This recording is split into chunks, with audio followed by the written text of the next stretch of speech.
Red and blue lights splashed against the rear window of the old car, blurred by sheets of rain. "Mommy?" chirped 5-year-old Isabel from her booster chair in the back seat. "Are we arrested?"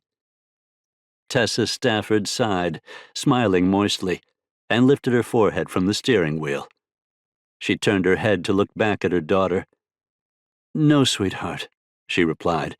"We haven't done anything wrong." Isabel, a precocious blonde child with bright blue eyes, peered through the steam-fogged windows. "Then why is there a police person out there?" Tessa widened her smile. It was an effort, and hoped her eyes didn't look as puffy and red as they felt. Not only was the car out of gas, but one of the front tires was flat. "I'm sure they've stopped to help," she answered. "Everything's okay, Buttercup." Was it, though? While she and Isabel certainly weren't on the run from the law, it was possible that her ex's stepmother had managed to trump up some kind of bogus charge against Tessa. A narcissistic demon of a woman, she wanted custody of Isabel, her only grandchild, and was willing to go to considerable lengths to win.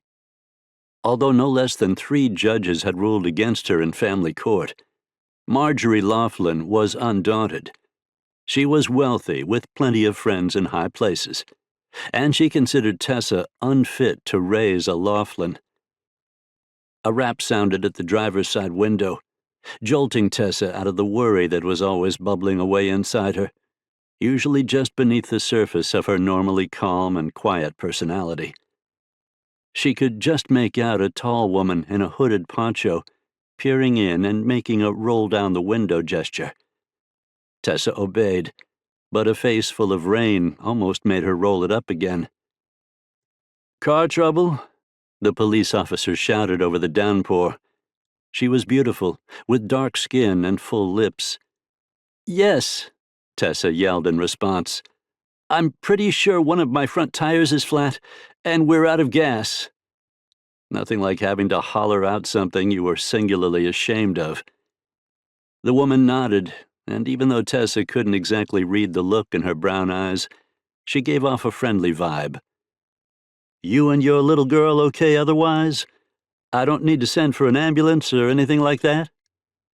Tessa shook her head, then nodded and sighed inwardly, annoyed with herself for the contradiction.